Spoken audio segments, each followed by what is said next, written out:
183장 빈들의 마른 풀같이.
In paradiso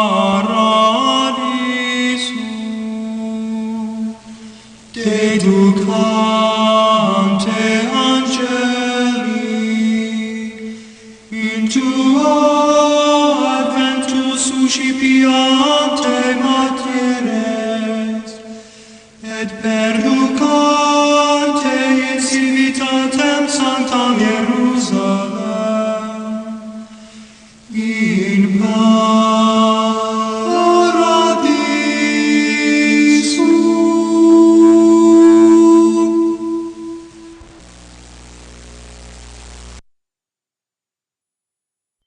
육신을 따르는 자는 육신의 일을, 영을 따르는 자는 영의 일을 생각하나니 육신의 생각은 사망이요 영의 생각은 생명과 평안이니라. 육신의 생각은 하나님과 원수가 되나니 이는 하나님의 법에 굴복하지 아니할 뿐 아니라 할 수도 없습니다. 육신에 있는 자들은 하나님을 기쁘시게 할 수 없느니라. 만일 너희 속에 하나님의 영이 거하시면 너희가 육신에 있지 아니하고 영에 있나니 누구든지 그리스도의 영이 없으면 그리스도의 사람이 아니라 또 그리스도께서 너희 안에 계시면 몸은 죄로 말미암아 죽은 것이나 영은 의로 말미암아 살아있는 것이니라. 예수를 죽은 자 가운데서 살리신 이의 영이 너희 안에 거하시면 그리스도 예수를 죽은 자 가운데서 살리신 이가 너희 안에 거하시는 그의 영으로 말미암아 너희 죽을 몸도 살리시리라. 그러므로 형제들아 우리가 빚진 자로되 육신에게 져서 육신대로 살 것이 아니니라.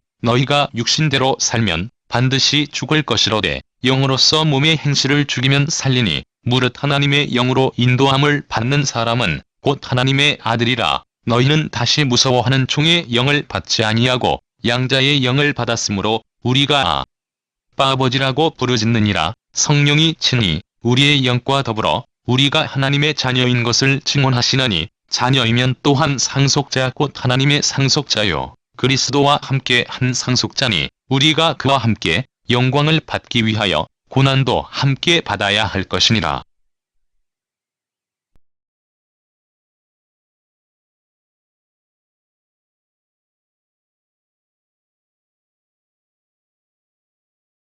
오늘은 성령 안에서의 삶이라고 하는 제목으로 로마서 8장의 내용을 중심으로 살펴보고 함께 은혜를 나누고자 합니다.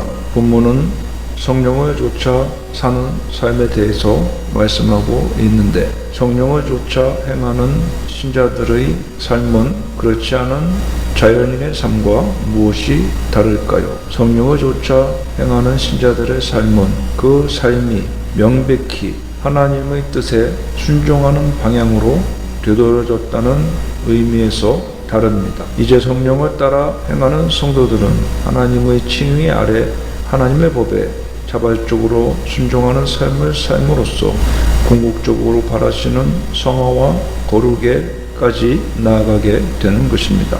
본문 5절을 보면 육신을 따르는 자는 육신의 일을, 영을 따르는 자는 영의 일을 생각하나니 라고 말씀하였습니다. 육신과 영을 나타내는 사륵시와 푸뉴마를 바울은 대조하고 있습니다. 사륵스는 하나님을 대적하여 타락한 인간성 전체, 즉 죄의 지배를 받는 자아를 뜻합니다. 반면에 푸뉴마는 중생 안에 거하시는 성령님을 뜻합니다. 쫓는다는 말은 뒤를 쫓아서라는 의미입니다. 바울이 여기서 대립시키고 있는 두 유형의 삶 중에서 전자는 인간 본성에 의해 지배되는 삶을 가리킵니다. 이 사람들이 계속해서 마음에 두는 것은 육신의 일들 뿐입니다. 반면에 후자는 인간을 거룩하게 하며 결국 영생에 이르게 하시는 인격이신 성령에 의해 지배되는 삶을 가리킵니다. 이 사람들이 마음에 두는 것은 하나님의 말씀을 이루고자 하는 성령님의 소욕인 것입니다. 생각하나니라고 번역된 프로누신이라는 말씀은 그 마음의 주된 관심을 따라 생각하는 것을 말합니다. 즉 행동은 마음이 지배하고 있는 것을 따르게 되는 것인데, 이 용어는 몹시 무엇에 마음을 둔다는 뜻입니다. 즉 우리는 이 동사가 단순한 관심의 차원이 아니라 전념하다라는 뜻을 가지고 있음을 주목해야 합니다. 그러므로 바울이 말씀한 대조적인 삶을 사는 두 유형의 사람의 본성은 각자의 사고방식을 결정합니다. 이 두 유형의 사람은 서로 대립하기 마련이며 둘 사이의 공통점이라는 것이 도무지 없습니다. 우리는 이러한 본문을 통해서 육신의 욕심을 이루지 않고 성령의 소욕을 이루려면 우선 성령님의 일로 생각을 채우며 그것을 쫓아 행해야 한다는 교훈을 얻게 되는 것입니다. 그리고 본문 6절에 육신의 생각은 사망이요 영의 생각은 생명과 평안이니라고 말씀하였습니다. 육신의 본성을 따르는 생각은 결국 사망에 이르지만 성령에 의하여 지배를 받는 생각은 생명과 평안에 이른다는 것입니다. 결과는 매우 극명한 대조를 이루는 것을 알 수 있습니다. 육신적인 마음을 품고 사는 사람들, 즉 육신이 부추기는 대로 살아가는 이들은 죄에 대한 저항감이 없이 삶의 열망이 온통 육적 관심사에 집중되고 자연히 하나님으로부터 단절됩니다. 이로 인해 영적 생명에서 떠난 사망의 존재가 되며 육체의 삶 이후에 펼쳐지는 세계에서도 영원한 사망에 처해지게 되는 것입니다. 누구든지 육신이 좋아하는 것을 추구하고 따르면 반드시 멸망에 이르게 되어 있습니다. 반면에 성령의 뜻을 쫓아 순종하며 살아가는 이들에게는 생명과 평안이 약속되어져 있는 것입니다. 이들은 성령을 통해 자신의 영을 날마다 갱신하기에 힘쓰며 하나님께서 원래 창조하신 본래의 거룩한 모습으로 변화되어져 갑니다. 그들은 하나님과 스스럼 없이 교통하게 되며 생명의 근원이신 그분으로부터 참 생명을 얻게 되는 것입니다. 그러면 성령님의 생명이 어떻게 성도에게 전달되어집니까? 성경에 있어서 평안은 단순히 이웃과 나라 간의 분쟁이나 충돌이 없는 소극적 상태를 의미하는 것이라기보다는 적극적으로 성령의 지배 아래 하나님과의 관계를 회복하여 하나님의 생명을 받아 그분과 스스럼 없이 교통함으로써 하나님과의 관계에 있어서 모든 부정적 측면들이 없어진 상태를 의미합니다. 즉 하나님과의 올바른 관계에서 찾아오는 완전한 평안은 단순히 불안이나 심적 고통이 없는 소극적 상태가 아니라 참된 영적 생명력을 가짐으로 인하여 솟아나는 놀라운 기쁨을 가리킵니다. 그리스도를 믿음으로 인하여 하나님과의 교통이 회복된 자는 현재의 삶에서도 영적 생명의 충만함과 하나님이 주신 평화로 큰 기쁨을 누리는 가운데 살아가며 장차 그리스도의 재림 이후에는 더욱 큰 기쁨을 소유하게 됩니다. 거듭나지 못한 육신의 본질적 성향은 스스로의 세계를 구축하는 것으로만 만족하지 않고 하나님을 향하여 적극적인 적대 감정을 품고 대적하게 합니다. 즉 그분의 성품을 담고 있는 율법을 거스려 파괴함으로써 그분에 대한 적대 감정을 유감없이 표출하는 것입니다. 이러한 육신의 생각의 지배 아래 품는 적극적 적의는 하나님을 분노하게 만들 뿐 아니라 스스로에게 사망이라는 치명적 결과를 초래하게 합니다. 그것은 계속해서 하나님의 법에 스스로 철저하게 복종하지 않는 전적 부패를 만들며 또한 그렇게 할 능력도 없는 전적 무능 때문에 비롯되는 일입니다. 육신이란 타락하여 하나님으로부터 등을 진 본성이므로 하나님의 법에 복종한다는 것 자체가 불가능한 것입니다.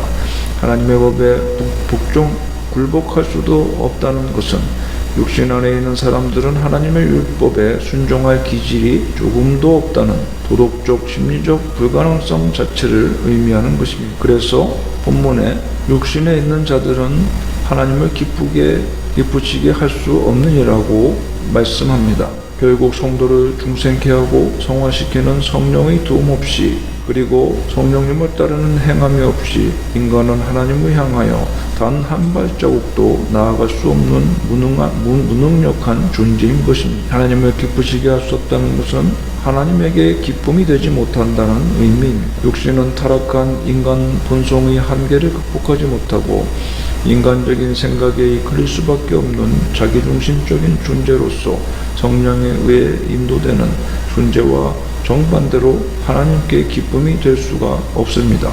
우리는 이런 육신에 거하는 사람들이 죄와 사망의 법 아래 있어서 죄 많은 인간 본성의 욕망과 행동으로 지배되는 삶을 끊임없이 추구하며 사망의 길로 가고 있다는 점에 주목해야 합니다.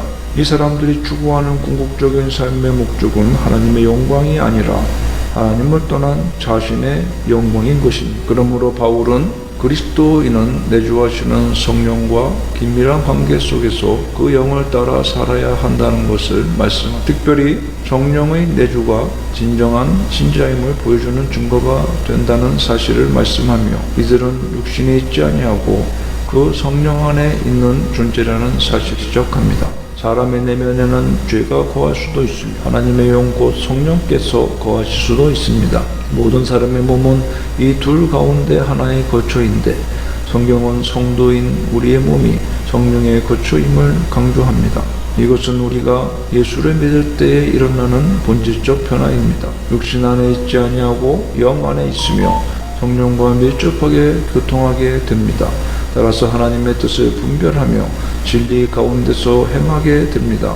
뿐만 아니라 그들의 생활 속에 성령께서 가져다 주시는 사랑과 기쁨, 평안 등 거듭난 그리스도인으로서 마땅히 맺어야 할 성령의 열매들을 맺을 수 있게 되고 성령의 능력이 역사하게 되는 것입니다. 사람이 그리스도의 영을 소유한다는 것은 어떤 물건을 소유하듯이 소유권을 주장할 수 있는 성질이 아니라 그 영이 그 사람 안에 있고 또 그 사람이 그 영 안에 있는 상호 밀접한 관계성을 표현하는 것입니다. 그러면 바울은 왜 본문에서 성령을 하나님의 영과 그리스도의 영으로 다르게 표현했을까요? 이는 성령이 성부 하나님과 가지는 밀접한 관계와 더불어 성자 그리스도와 가지는 밀접한 관계를 암시하기 위한 목적임을 볼 수 있습니다. 그리고 성령이 하나님의 영과 그리스도의 영으로 표현된다는 것은 그리스도께서 곧 하나님이심을 보여주는 것이기도 합니다. 결국 이는 성부, 성자, 성령, 삼위 하나님의 밀접한 관계와 동일성을 보여주는 것입니다. 우리가 성령 안에 행하여야 하는 궁극적인 이유는 인간이면 누구나 육체의 죽음을 맞이하게 되지만 그리스도 안에 그리스도께서 그 안에 거하시는 자, 즉 그리스도와 연합한 자는 죽음 이후에도 약속이 있기 때문입니다. 우리는 바울이 살아있다라는 말을 동사 대신에 명사 조에로 표현한 사실에 주목해야 합니다. 조에는 생명이라는 뜻이므로 푸뇨마 조에를 직역하면 영은 생명이다가 됩니다. 영은 죽음도 넘어서는 불멸의 생명 자체입니다. 그렇다면 여기서 영은 무엇을 가리킵니까? 성령을 의미하는 것이 문맥적인 해석입니다. 그러므로 푸뇨마 조에는 성령은 생명이다 라는 의미로 받아들일 수 있습니다. 그러므로 예수를 믿는 성도 각자에게 임하셔서 내주하시는 성령의 능력을 통하여 장차 이루어질 그리스도인의 몸의 부활을 확신할 수 있는 것입니다. 성령은 예수를 죽은 자 가운데서 살리시니 곧 하나님의 영이시며 하나님께서는 바로 이 성령으로 인하여 우리 죽을 몸도 살리실 것입니다. 성령은 예나 지금이나 앞으로도 예수를 믿는 모든 성도들 안에 계속해서 거하실 것입니다. 예수를 죽은 자 가운데서 살리신 하나님의 영이신 성령이 우리 안에 거하시면 하나님은 그 영으로 말미암아 예수를 다시 살리신 것과 같이 우리 죽을 몸도 살리실 것입니다. 그러므로 성령을 통하여 그리스도와 하나가 된 성도마다 사망의 정복자와 하나이며 그 승리에 동참하게 됩니다. 그리스도에게 생명을 주신 하나님은 그와 하나 된 성도에게도 생명을 주시는 하나님이시기 때문입니다. 그러므로 본문 12절에 그러므로 형제들아 우리가 빚진 자로 돼 육신에게 져서 육신대로 살 것이 아니니라고 바울은 말씀합니다. 우리는 성령에게 빚을 지고 있지만 육신에게는 빚을 지지 않았으며 성령에게 진 빚은 성령을 따라 살도록 하는 의무를 부과하는 반면 결코 육신을 따라 살도록 하지 않습니다. 따라서 본문은 육신에게 굴복하지 말라는 의미가 아니라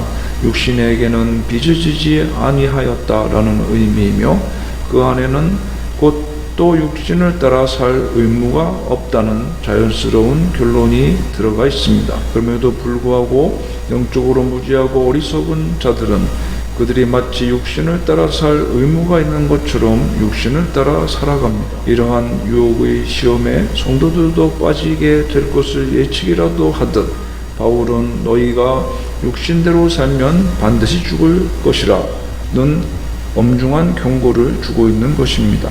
성령을 거스려 육신대로 사는 자의 필연적인 결과는 죽음입니다. 그렇다면 여기서 말하는 죽음은 어느 범위까지 볼 수 있겠습니까?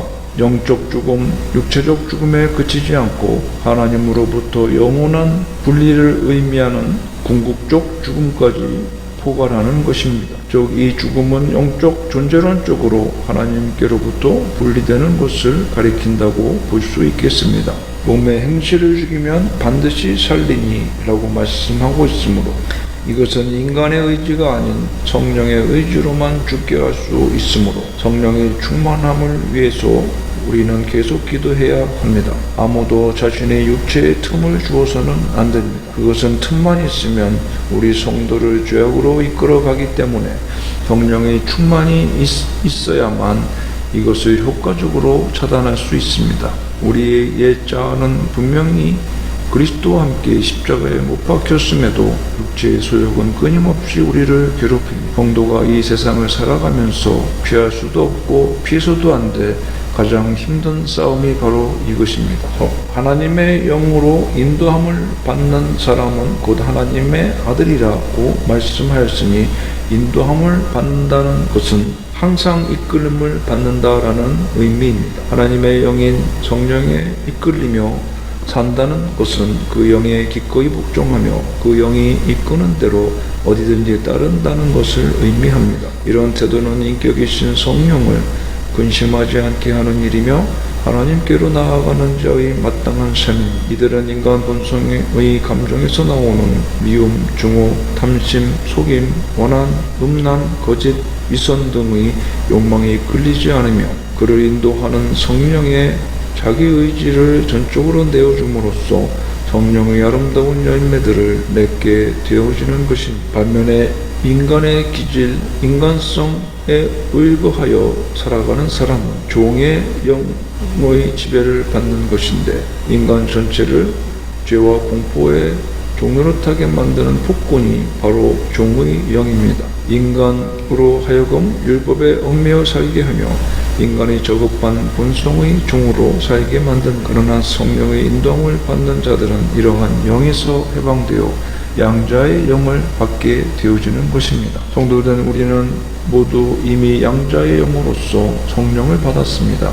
양자의 영이라는 것은 입양되었다는 것인데, 피입양자는 그의 옛 가족과 관계된 모든 권리를 상실하고 새 가족의 완전히 합법적인 아들로서 모든 권리를 얻었다는 것이고, 둘째는 새 아버지의 유산 상속자가 되었다는 것이며, 셋째는 율법상으로 법률상으로 입양된 사람의 모든 옛 생활은 완전히 청산되었다는 것입니다. 네 번째로 법적인 눈으로 볼 때 입양된 사람은 문자 그대로 절대적으로 새 아버지의 아들이라는 것입니다. 이는 성도인 우리가 하나님과 어느 정도의 특별한 관계에 있다는 것을 잘 알게 하는 것입니다. 아빠, 아버지라고 부르짖는다고 하였으니 이것은 아버지요, 아버지요 라는 의미로 반복되어 아버지를 부르며 아버지에 대한 사랑을 부각시키는 강조적 표현인 것입니다.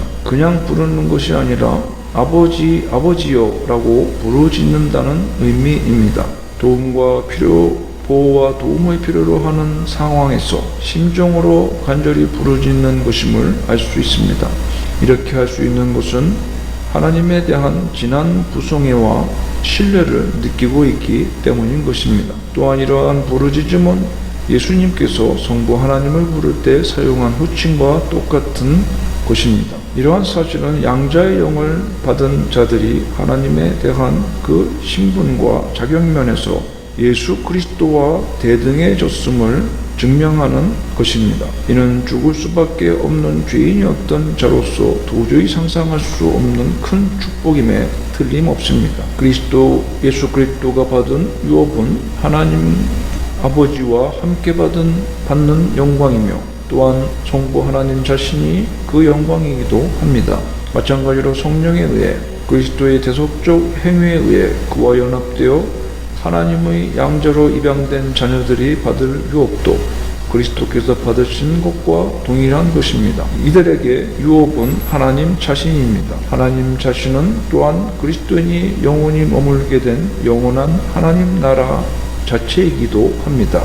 이러한 유업의 상속은 현재에도 이미 약속되어 있지만 장차 미래에 성취될 것입니다. 지금은 그 영광을 물려받기 위하여 필요하다면 그 이전에 받아야 할 고난의 길을 묵묵히 걸어가야 할 때인 것입니다. 그런데 마지막 부분에 그리스도와 함께 고난을 받아야 한다는 권면을 담고 있습니다. 하나님의 후사로서 하늘의 영광을 누리기 위해서는 죄악된 이 땅에서의 고난이 불가피하다는 것을 망각해서는 안 되는 것입니다.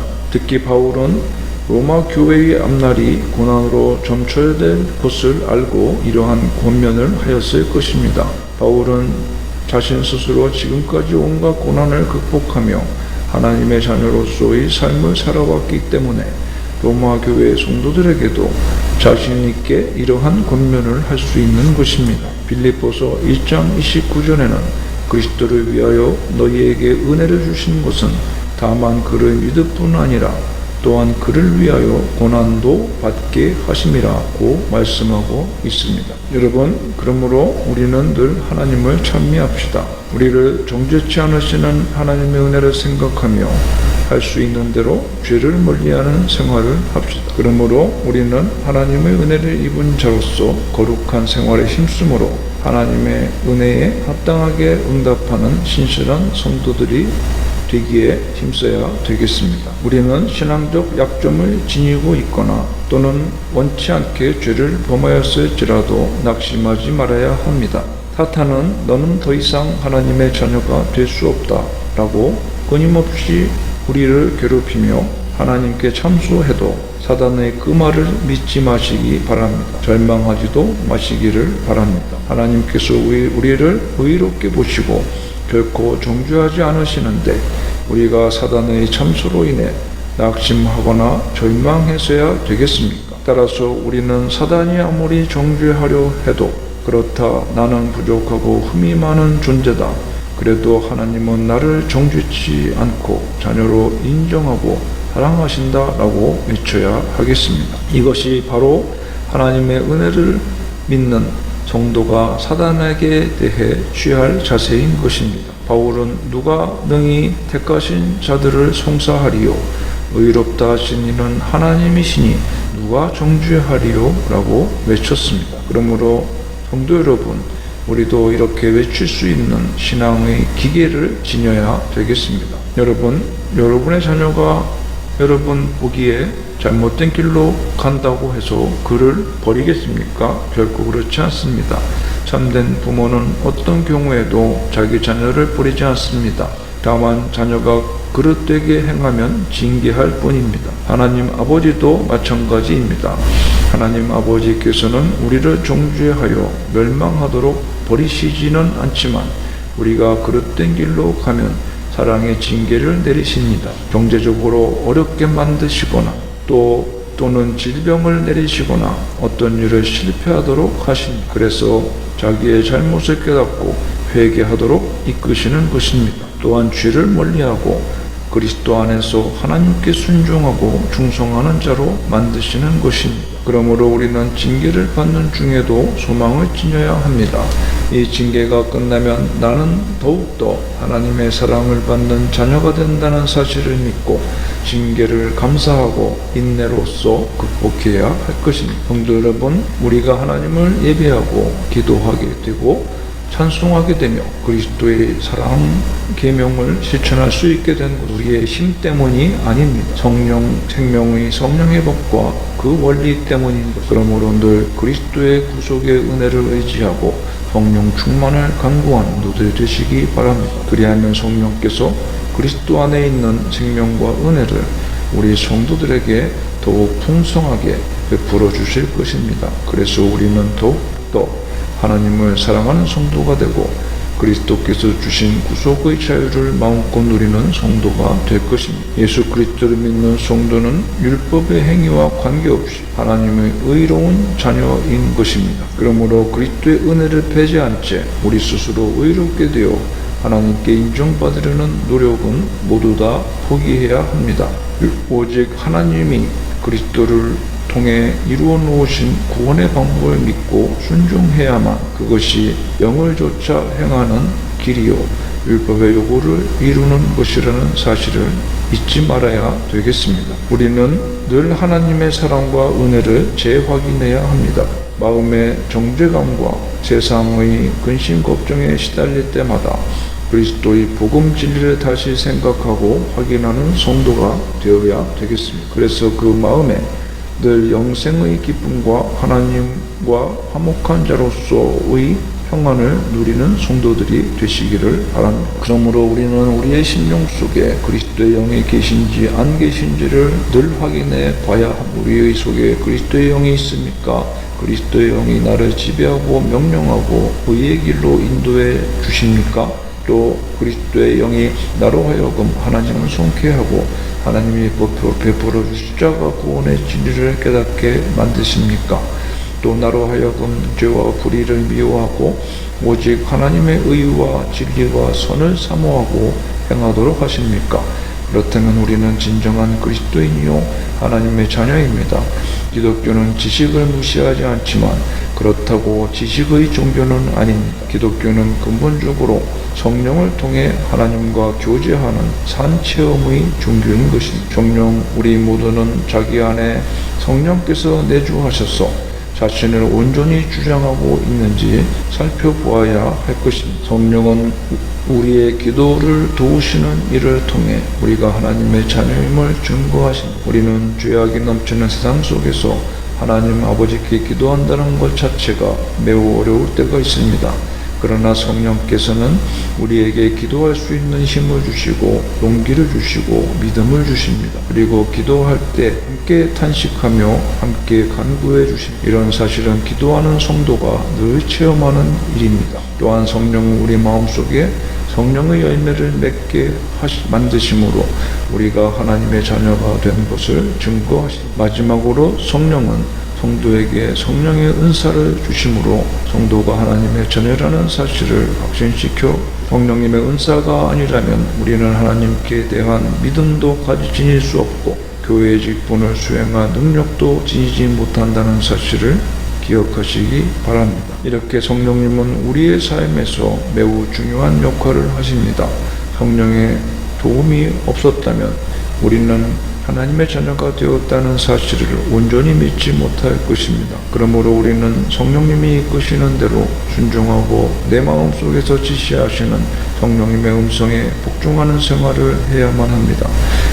그래야 우리가 늘 하나님의 자녀라는 사실을 확신하고 하나님과 교제할 수 있습니다. 또한 그로 인해 그리스도를 닮아가고 성령님으로부터 받은 각종 은사들을 나타내어 하나님과 이웃을 기쁘게 하는 삶을 살 수가 있는 것입니다. 하나님을 아버지라고 부를 수 있는 축복을 받았습니다. 따라서 이러한 축복을 받은 성도는 그리스도와 함께 고난도 기꺼이 받아야 된다는 교훈을 또한 받았습니다. 여러분, 이것이 바로 그리스도의 새 생명을 받고 성령으로 사는 성도들이 갖추어야 할 삶의 자세인 것입니다. 그렇다면 우리는 과연 그리스도의 새 생명의 원리 속에 살고 있습니까? 성령을 쫓아 살고 있습니까? 그리고 그리스도의 고난에도 동참하여 살고 있습니까? 그러므로 성도 여러분, 우리는 늘 우리의 영적 상태를 성찰하는 습성을 지니고 있어야 되겠습니다. 그리고 어찌하든 육체의 정욕을 이기고 그리스도의 은혜 가운데서 성령의 인도하심을 따르는 성도들이 다 되어줘야만 하겠습니다. 기도합시다. 하나님 아버지, 그리스도의 자녀로서 그리스도와 동등한 언약과 축복에 들어가게 된 것을 성령의 감동으로 늘 확신하면서 육체의 소욕을 죽이고 성령의 소욕을 따라 행하는 성령님과 교통하며 성령님을 통하여 주 예수 그리스도를 사모하고 하나님 아버지와 교통하는, 기도하는 삶, 묵상하는 삶, 말씀을 실천하는 거룩한 삶을 향해서 나아갈 수 있는 저희들의 삶이 되게 하여 주시옵소서. 성령 안에서 하나님께서 우리의 남은 인생 가운데 하라고 맡기신 사명을 깨닫는 개개인의 복되고 가치 있는 인생이 되어지게 하여 주시옵소서. 예수님의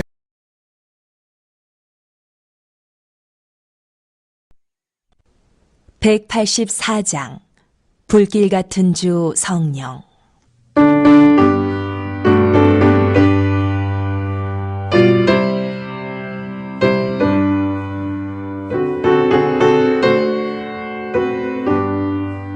불길 같은 주 성령 간구하는 우리에게 지금 강림하셔서 영광 보여주소서. 성령이여 임하사 우리 영의 소원을 만족하게 하소서. 기다리는 우리에게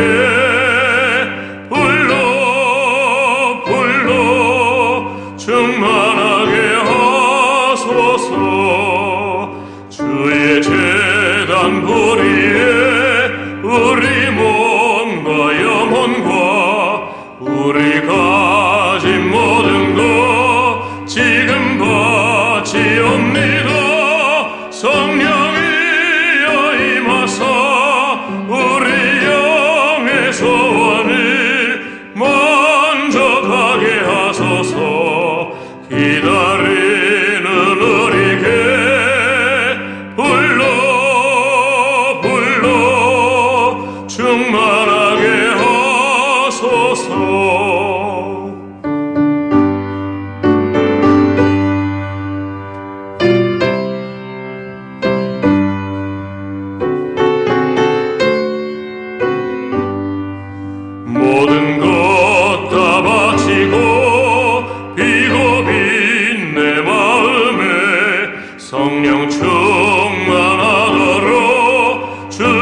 성령